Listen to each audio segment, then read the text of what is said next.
오늘 우리에게 주신 하나님의 말씀은 요한계시록 3장 14절에서 22절 말씀입니다. 귀 있는 자는 들을지어다 라는 제목으로 하나님 말씀 증거할 때에 하나님의 음성으로 들으시기 바랍니다. 사랑하는 성도 여러분, 여러분은 인생이 무엇이라 생각하십니까? 우리는 인생에 대해서 누구나 공감하는 말이 인생은 나그네 길이다 라는 말입니다. 한때 아주 유명한 가요의 제목도 우리의 인생은 하숙생과 같은 그런 인생이라고 노래했던 그 곡이 아주 오랫동안 사랑을 받았습니다. 우리는 알게 모르게 우리의 삶이, 우리가 살고 있는 이 땅이 나그네 길이라는 것을 알고 있습니다. 그러면 우리가 이 땅을 나그네 길로 살아간다면 우리의 쉼이 있는 곳, 그리고 우리에게 안식이 주어지는 곳은 과연 어디입니까? 우리가 본향이라고 생각하는 그곳은 도대체 어디입니까? 우리 그리스도인들은 바로 그곳은 하나님의 나라라고 이야기합니다. 하나님의 나라는 어떤 사람들이 들어가는 곳입니까? 그것은 바로 하나님 나라의 시민권을 가진 사람들이 들어갈 수 있습니다. 그렇다면 어떤 사람이 하나님 나라의 시민권을 소유할 수 있습니까? 그것은 너무 간단합니다. 사진 필요 없습니다. 관공서 가서 인지대 지불할 필요 없습니다. 그것은 우리의 마음이, 우리의 영혼이 온전하신 주님, 나를 위해 십자가 지신 그 주 예수 그리스도를 믿는 것뿐입니다.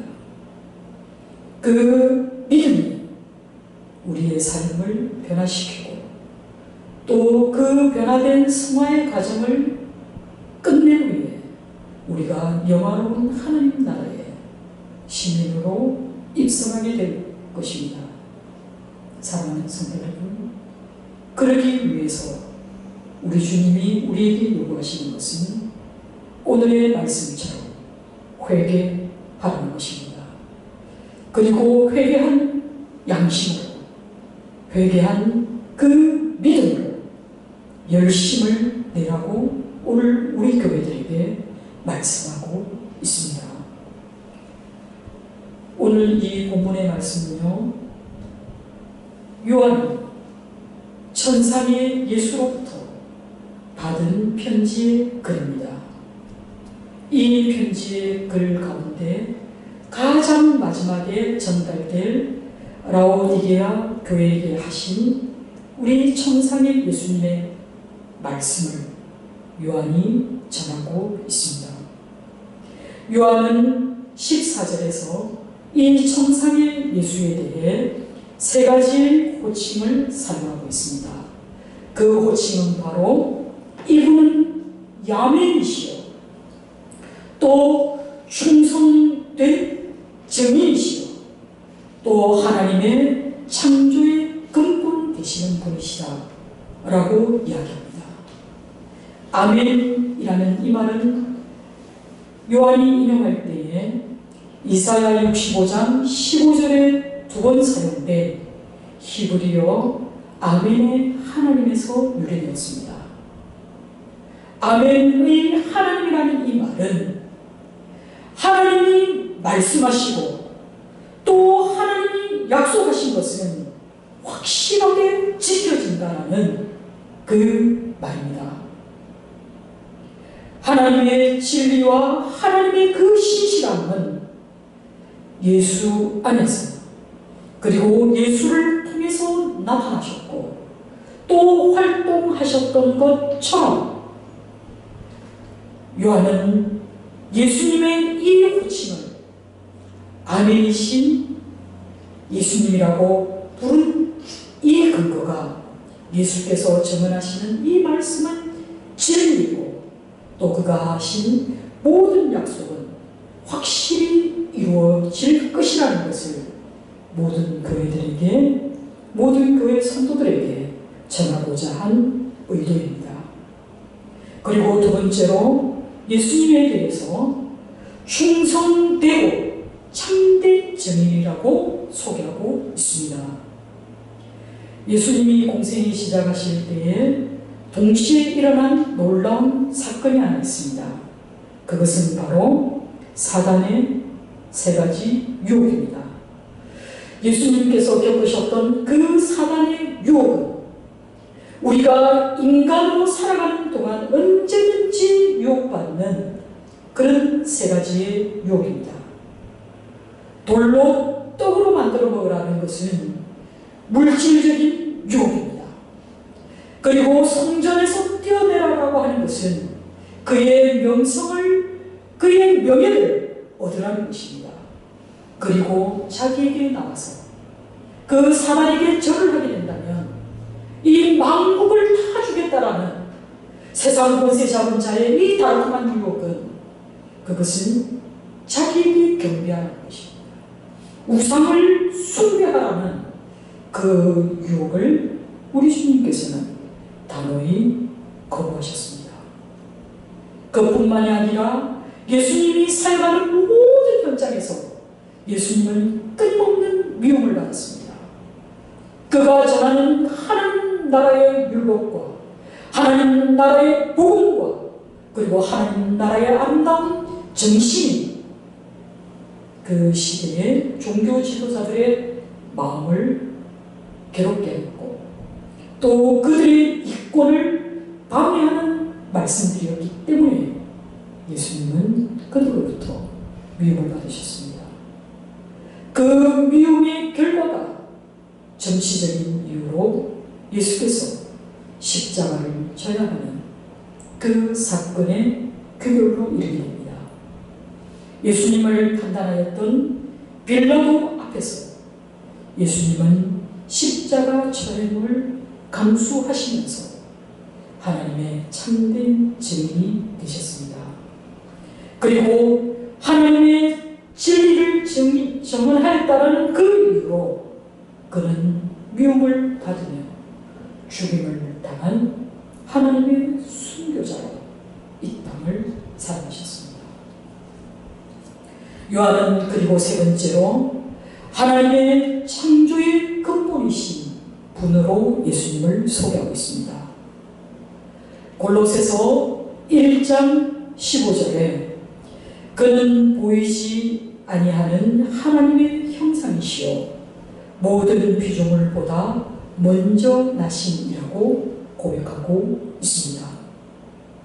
빌립이 예수님과 3년을 동고동락하고도 그는 하나님을 보여달라고 예수님께 이야기합니다.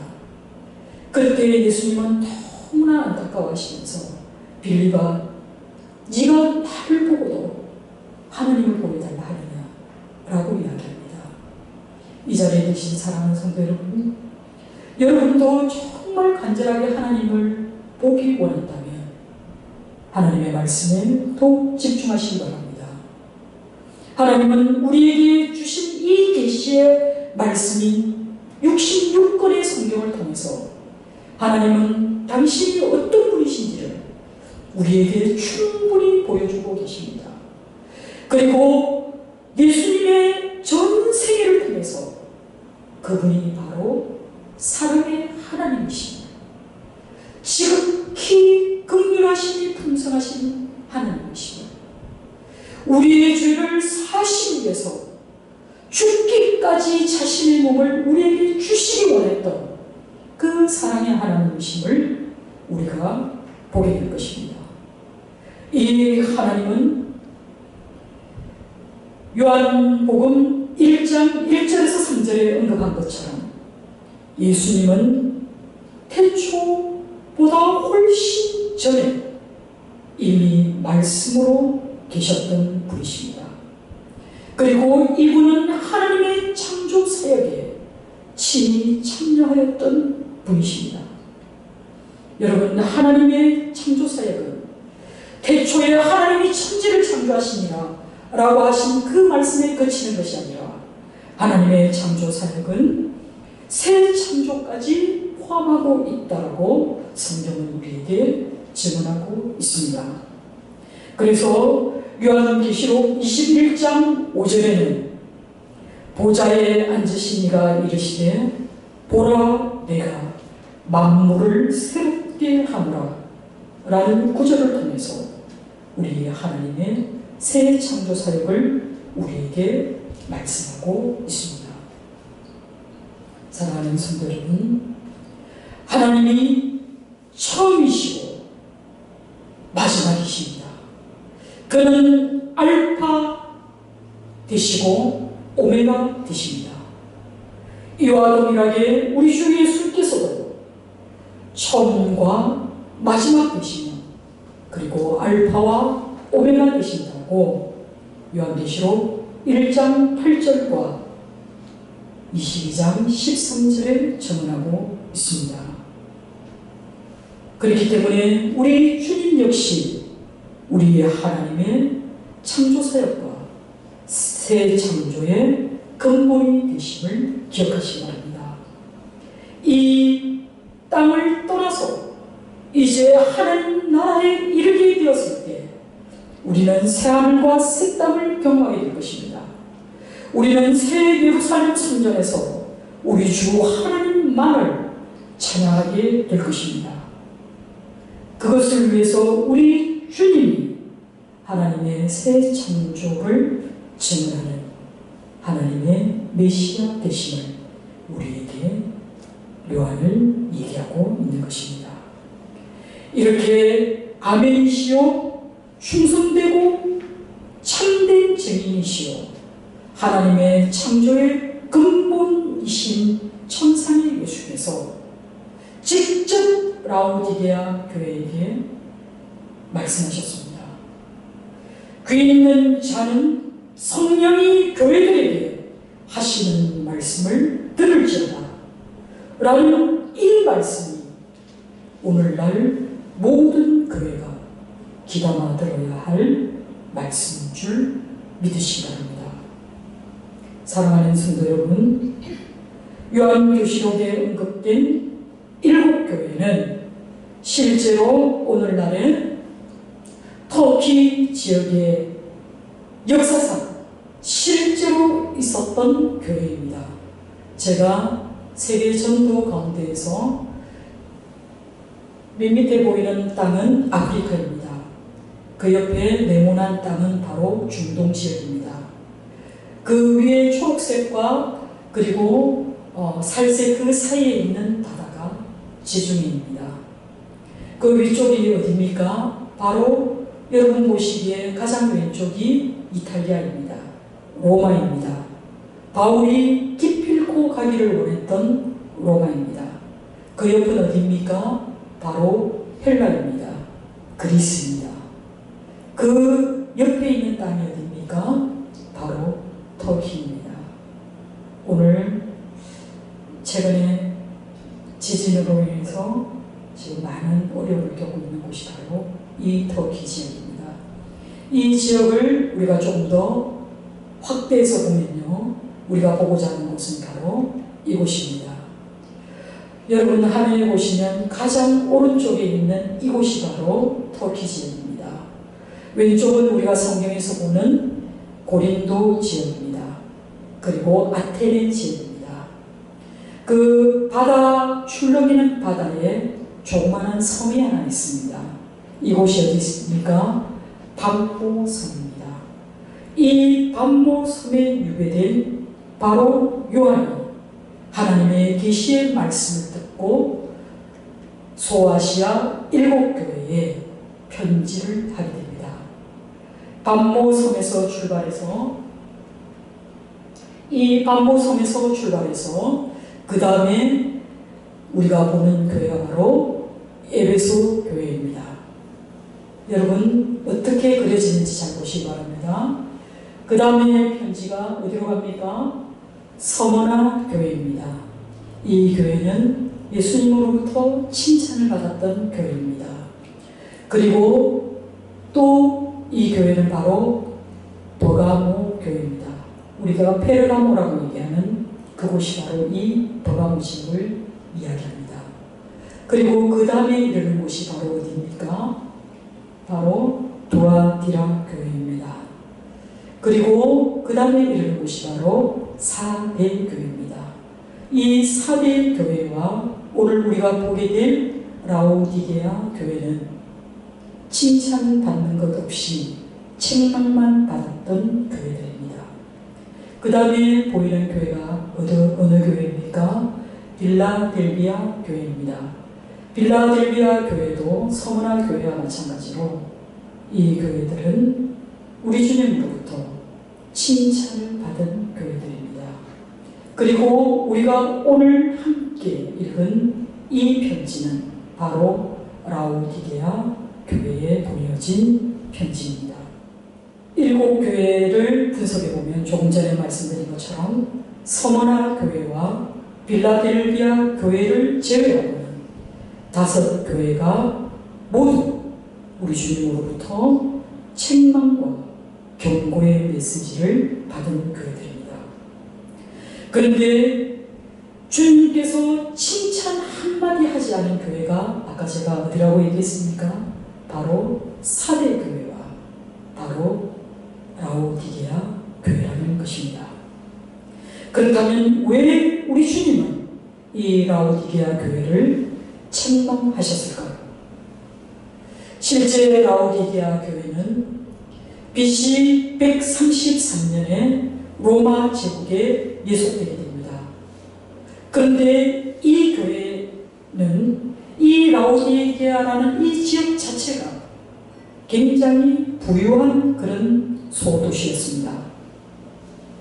이 도시에는 신전은 없었지만 그 당시에 강력한 로마의 황제 네로가 다시 환생한 것이 아닐까라고 의심할 만큼 기독교인들을 무지막지하게 박해하였던 그 도미티아누스 황제가 지배하던 그 시기에 이곳에 도미티아누스 황제에게 봉헌된 그런 제단이 있었습니다.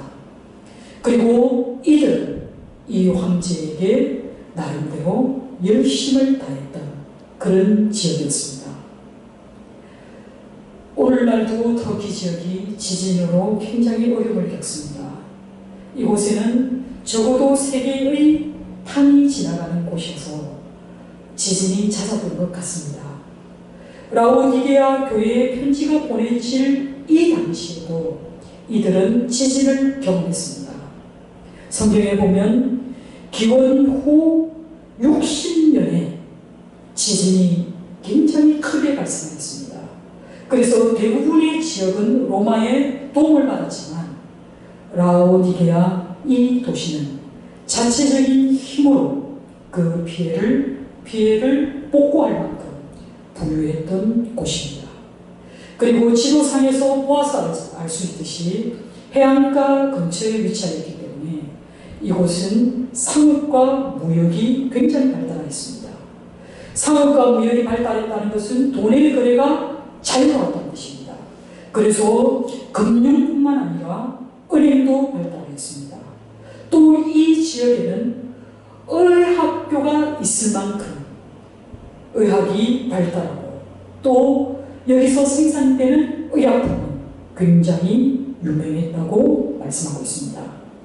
이러다 보니 그들은 삶이 풍족하고 그들의 삶에 부족함이 없다 보니 그들이 가지는 이 모든 물질적인 풍요를 그들은 영적인 풍요, 영적인 충만함으로 오해하였던 것입니다.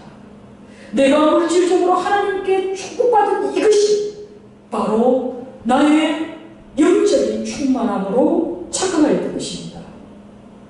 이러한 지경에 이르게 된 원인은 사대의 교인들과 마찬가지로 사대의 교인들도 어떻습니까?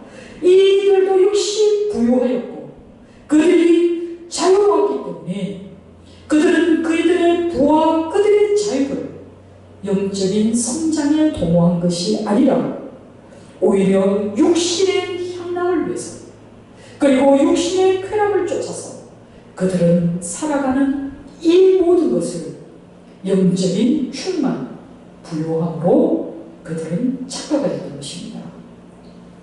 이런 라오디게아 교회를 향해서 우리 주님은 뭐라고 얘기하십니까? 너희가 차갑지도 않고 뜨겁지도 않은 미지근한 물과 같다라고 그들을 책망하였습니다. 우리가 일상생활에서요, 찬물이든 뜨거운 물이든 미지근한 물이든 그것이 일상생활의 용도에 맞게끔 사용이 된다면 전혀 문제될 것이 아닙니다.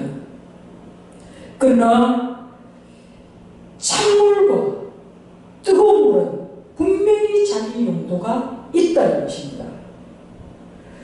찬물과 뜨거운 물의 용도가 분명히 있음에도 불구하고 이것이 어정쩡하게 혼합되어 있다는 것은 그들의 신앙 상태가, 그들이 그리스도인으로서 삶을 살아내는 그 모습이 너무나 모호한 것을 우리 주님이 책망하신 것입니다. 라오디게아 교회는 로마 제국의 그 악재 속에서 그리고 우상 숭배적인 그 문화 속에서 그 교회가 취한 태도가 너무나 모호했다는 것이 우리 주님의 책망 사유인 것입니다. 이 교회는 버가모 교회처럼 우상 숭배 제물을 먹는 것을 찬성하는 발람의 교훈을 따르는 자들과 그리고 니골당의 교훈을 지키는 자들이 있거나 또는 도아디라 교회처럼 이세대를 추종하는 자들이 있었던 것은 아닙니다. 그러나 그들은 우상 숭배적인 그 사회에 동화되어서 명백하게 반대하는 사람도 그 교회에는 없었다는 겁니다. 우리 크리스찬들이 가장 어렵게 느끼는 것이 바로 제사입니다. 이 제사에 대해서 우리가 취해야 될 태도는 어떤 것인가를 오늘 본문 말씀을 통해서 여러분의 신앙의 근거로 삼으시기 바랍니다. 이 교회의 교인들은 그리스도인으로 살기를 원하지만 동시에 그들은 로마 사람들처럼 삶을 향유하고 싶었습니다. 그래서 이것도 저것도 아닌 삶의 모호한 태도를 취했기 때문에 우리 주님은 이 미지근한 신앙 상태를 내 입에서 토해버리고 싶다라고 말씀하고 있는 것입니다. 사랑하는 성도 여러분, 우리 신앙생활에 있어서 중도라고 하는 것은 있을 수 없습니다. 우리 하나님이 가장 싫어하는 것은 바로 혼합주의입니다. 이것도 좋고 저것도 좋은 그런 것은 우리에게 있을 수 없습니다. 우리에게 아무리 불이익이 닥친다 하더라도 우리가 주님을 선택함으로써 우리가 받아야 할 시련과 고난이 크다 할지라도 그것이 하나님의 길이고 우리 주님이 우리에게 하신 말씀이라면 우리는 과감하게 그 길을 선택해야 할 줄 믿습니다. 사랑하는 성도 여러분, 오늘날 영적으로 미진한 사람들은 모호한 성격을 가진 교회를 선호합니다. 왜냐하면 그들은 적당히 타협하면서 살아가면서도 그 신앙의 근거를 하나님의 말씀에서 찾고 싶어합니다. 모호한 성격의 교회는 그들을 옳은 길로 인도할 수 없습니다. 그런 교회가 바로 라오디게아 교회처럼 이것도 저것도 아니에요. 뜨겁지도 차갑지도 않은 그런 미지근한 그런 교회의 태도를 취할 수밖에 없다는 것입니다. 사랑하는 성도 여러분, 목마른 자에게는 무엇이 필요합니까? 당연히 생수한 그릇, 차가운 냉수한 그릇이 그의 마음을 시원케 해줄 것입니다. 그런 교회가 바로 우리 순전한 교회 되기를 소망합니다. 사랑하는 성도 여러분, 이렇게 미지근한 교회는 영적으로 무기력한 상태, 영적으로 생동감이라고는 전혀 찾아볼 수 없는 그런 죽은 상태, 그리고 청량제 구실을 하지 못하는 그런 미지근한 상태가 바로 라오디게아 교회라고 말씀합니다. 영적인 침체와 영적 열정의 결합을 안고 있는 그런 교회는 결국 위선적이고 그리고 결단력이 없으며 우유부단할 수밖에 없습니다. 이런 교회가 어떻게 하나님의 마음을 시원하게 할 수 있겠습니까? 세상과 적당히 타협하고 입으로만 주여 하는 교회가 어떻게 하나님의 참된 제자의 길을 걸을 수 있겠습니까? 기계적으로 드리는 이 종교행위와 같은 예배를 우리 하나님은 시끄럽다, 내가 듣기가 싫구나 라고 말씀하실 것입니다. 그런데 라오디게아 교회 사람들의 형편은 어떻습니까? 그들은 자신의 영적인 빈곤함에 대해서 전혀 모르고 있습니다. 여러분, 세상에서 가장 무서운 병이 뭔 줄 아십니까? 내가 무슨 병에 걸려 있는지 모르는 병입니다. 그 병은 누구도 치유할 수 없는 일명 불치병입니다. 그들은 세상적인 가치관으로 신앙생활을 하면서 스스로 나는 부자다, 나는 부요하여서 부족한 것이 없다 라고 이야기합니다. 여러분, 정말 내 삶의 궁핍이 얼마나 은혜인지 모릅니다. 정말 내가 기댈 곳 없고 의지할 곳 없다는 이 사실이 얼마나 은혜인지 모릅니다. 정말 내가 궁핍할 때 나의 기도만큼 간절한 것이 있겠습니까? 아무도 들어주지 않는 이 기도를 우리 하나님께서는 들어 응답하신다는 것을 믿으시기 바랍니다. 우리 하나님이 일하시는 방법은요, 너무 놀랍습니다. 우리 하나님은 성도들을 통해서도 일하지만요, 전혀 믿지 않는 불신자를 통해서도 우리 하나님은 일하십니다. 우리 교회의 어쩌면 절반 이상은 솔직히 얘기해서 믿지 않는 분들이 돕고 있다는 사실이 저를 더 놀라게 합니다. 사랑하는 성도 여러분, 그들이 황금 만능주의에 젖어서 자신이 누리는 그 물질적인 부요함을, 영적인 부요함을 가능하는 척도라고 생각하였던 것은 그들이 정말로 우리 주님을 오해하고 있다는 것입니다. 영적인 자만에 빠져있는 그 라오디게아 교회에 대해 우리 주님의 판단은 정반대입니다. 그들의 상태를 보아하니 이것은 비참함의 모든 특징을 그 교회가 다 가지고 있다는 것입니다. 우리 주님이 보시기에 그들은 공고한 자들입니다. 우리 주님이 보시기에 그들은 너무 가련한 영혼들이라는 것입니다.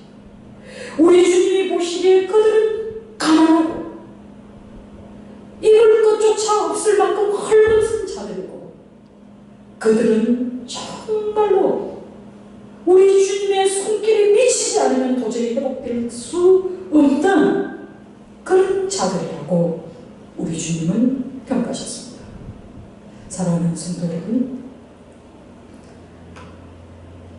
우리 주님은 이 라오디게아 성도들이 그들은 스스로 부요하다고 생각했지만 우리 하나님은 그들을 가난하다고 말씀합니다. 서머나 교회의 교인들은 궁핍하지만 그들은 실상은 부요한 자들이라고 우리 주님께서 칭찬하셨습니다. 눈에 보이는 일순간에 없어져 버릴 그런 재물을 신뢰하는 이 라오디게아 교회의 형편을 우리 주님은 책망하셨으나 서머나 교회처럼 눈에 보이지는 않지만 영원하시고 만유의 주인이신 우리 하나님을 신실하게 의지하였던 그 서머나 교회의 그 성도들을 우리 주님은 분명하게 칭찬하셨습니다. 사랑하는 성도 여러분, 우리 주님은 이렇게 영적 자만과 그리고 교만에 빠진 라오디게아 교회의 교인들을 향해서 주님께서는 스스로 개혁할 것을 구체적으로 3가지 방법을 제시해 주셨습니다. 그 첫째는 라오디게아 교회가 불로 연단한 금을 사라고 말씀합니다. 불이라고 하는 것은 무엇입니까? 불은 바로 시련을 상징합니다. 우리가 그 원석을 정제된 순금으로 만들려면 그 원석을 어디에 넣어야 합니까? 그것은 바로 풀문불, 오늘날로 얘기하면 용광로입니다. 그 뜨거운 불 속에 넣었을 때 그 모든 불순물이 제거되어 순금으로 나와진 이 연단된 금, 이것은 곧 박해와 시련을 이겨낸 참된 신앙에 관한 은유적인 표현입니다. 우리는요, 현대인들은 굉장히 많은 유혹 가운데 있습니다. 우리의 물질적인 편안함이 우리의 영혼을 나타나게 하는 겁니다. 물질적인 풍요로움이 우리 하나님을 찾지 않게 합니다. 우리의 눈을 가립니다. 우리 주님은 불로 연단된 금을 사라는 이 말씀 속에서 그 당시 그 로마시아에 있던 라오디게아 교인들에게 로마 제국에 대한 제국 앞에서 예수 그리스도의 신앙을 공개적으로 분명하게 증언하라는 말씀입니다. 이미 예견된 것처럼 로마 제국이 지배하는 사회에서 내가 그리스도인으로 산다는 것은 내가 이 땅에서의 모든 권리를 포기하는 것입니다. 그는 어떤 것도 할 수 없습니다. 라오디게아가 어떤 곳이라고 얘기했습니까? 상업과 무역이 발달한 곳이라고 얘기했습니다. 내가 예수를 믿는다는 그 이유 때문에 나는 상인들의 조직에 들어갈 수 없습니다. 모두가 로마의 황제를 숭배하는 그 문화 속에서 내가 하나님을 거절한다는 이 사실은 결국 내가 그들의 문화 속에 동화되지 않았다는 이유로 그들과 함께 사회생활을 하고 할 수 없는 자로 내버리는 것입니다. 그것이 바로 그리스도인이 갖는 박해고 시련의 과정입니다. 그러나 이 모든 것을 참고 견디는 자인데, 그리고 또 그들의 벗은 몸을 흰옷으로 사서 입으라 말씀합니다. 이때 흰옷은 무엇을 얘기합니까? 여러분, 벌거벗은 그 수치는 에스겔 23장 28절에서 30절 말씀에 따르면 그것은 바로 하나님의 심판을 의미합니다. 그들에게 벌거벗은 수치를 보이지 않게 하라는 이 말씀은 결국 우상 숭배적인 그 문화에 물들지 말 것을 우리에게 말씀하고 있는 것입니다. 그리고 라오디게아 교회에게 안약을 사서 눈에 발라 보라 라고 얘기합니다. 아까 말씀드린 대로 라오디게아 이 지역에는 의학교가 있었습니다. 그리고 이곳에서 특별히 생산된 물건 가운데 안약과 고약은 굉장히 유명한 상품이었습니다. 굳이 예수님께서 그들에게 안약을 사라고 하는 이 말씀은, 이 안약은 결국은 무엇을 의미합니까? 우리 눈을 치료하는 것입니다. 이 치료는 결국 세상을 분별해내는 그 능력을 가지라는 말씀인 것입니다. 그저 눈앞에 보이는 것에 집중할 것이 아니라, 그래서 육신의 정욕을 따라 살 것이 아니라 영의 눈을 떠서 탐욕이 가득한 이 세상으로부터 벗어나 영과 진리로 예배할 그 하나님을 너희가 보라고 말씀하신 것입니다. 이 세대가 얼마나 악합니까? 바울이 증가했던 것처럼 우리가 세상 풍조에 물들지 말아야 합니다. 그러기 위해서 우리가 분명히 가져야 할 것은 하나님의 우리에게 주신 영적 분별력입니다. 사랑하는 성도 여러분, 천상의 예수께서 토해버릴 만큼 역겨운 그 라오디게아 교민들의 그 차갑지도 않고 뜨겁지도 않은 그 미지근한 신앙 상태를 책망하신 이유는 바로 주님께서 라오디게아 교회를 진정으로 사랑하셨기 때문입니다. 여러분, 잠언 3장 12절 우리 같이 한번 읽어볼까요? 보입니까? 같이 한번 읽어보겠습니다. 대저 여호와께서 그 사랑하는 자를 징계하시기를 마치 아비가 그 기뻐하는 아들을 징계함 같이 하시느니라. 아멘. 히브리서 12장 6절 말씀도 함께 읽겠습니다. 주께서 그 사랑하는 자를 징계하시고 그의 사랑받으시는 아들마다 채찍질 하시니라. 아멘. 여러분, 너무 자식 함부로 때리면 됩니까? 안 됩니다. 때릴 마음도 없습니다. 왜요? 아무 내랑 관계가 없기 때문입니다. 그러나 내가 사랑하는 자녀에게 나는 매 한 번 들지 않았다 라고 얘기한다면 그 부모의 양육에 저는 문제가 있다고 생각합니다. 여러분, 부모가 아이를 때리고 기분 좋게 오늘 스트레스 쫙 풀었다 하시는 부모가 만약에 있다면요, 그 부모 아닙니다.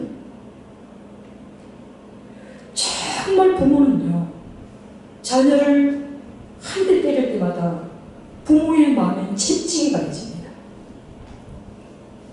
자녀는요, 맞고 그냥 서러움에 겨우 잡니다. 내일 와서 엄마가 내 때려서 그랬지 라고 주장할 수 있습니다.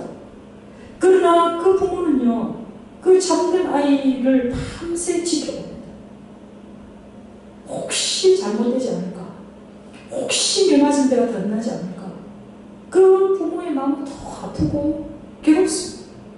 그 아이 상처가 다 나을 때까지 부모는 그 아이를 예의주시하면서 사랑으로 관찰해 할 수밖에 없는 게 부모입니다. 그것이 바로 우리 하나님의 마음입니다. 우리 주님이 왜 이렇게 라오디게아 교회에게 말씀하실까요? 너희는 불로 연다는 금을 사라. 흰옷을 사 입어라. 안약을 발라. 라고 하시는 그 주님의 마음의 그 바탕은 바로 사랑입니다. 그래서 주님은 그들에게 말씀하시고, 그러고 난 뒤에 너희가 열심을 내라 회개하라고 말씀합니다. 여러분, 신앙생활 할 때요, 내가 하나님의 은혜가 내게서 떠난 사람들의 특징은요, 제일 듣기 싫은 게 회개랍니다. 내가 진죄가 뭐 있다고? 내가 그때 회개했으면 됐지. 또 무슨 회개? 그러면서 빡빡 우깁니다. 여러분, 정말 하나님 은혜 가운데 있으면요, 회개는 하나님의 축복의 시작입니다. 여러분이 정말 하나님 앞에 회개하고 나아갈 때 그 하나님의 말할 수 없는 그 은혜가 여러분을 발목부터서 머리 끝까지 차고 넘치는 것을 경험하게 될 것입니다. 그리고 여러분의 상황은, 여러분의 주변은 전혀 변한 게 없다 할지라도 하나님이 주시는 그 말할 수 없는 위로와 평안 때문에 내가 다시 이 땅을 새롭게 열심히 살아볼 의지를 갖게 된다는 것입니다. 그렇기 때문에 열심보다도 여러분, 회개가 먼저입니다. 회개하라는 이 말씀은 선택사항이 아닙니다. 이것은 우리 주님의 심각한 명령이고 또한 경고의 말씀을 반드시 기억하시기 바랍니다.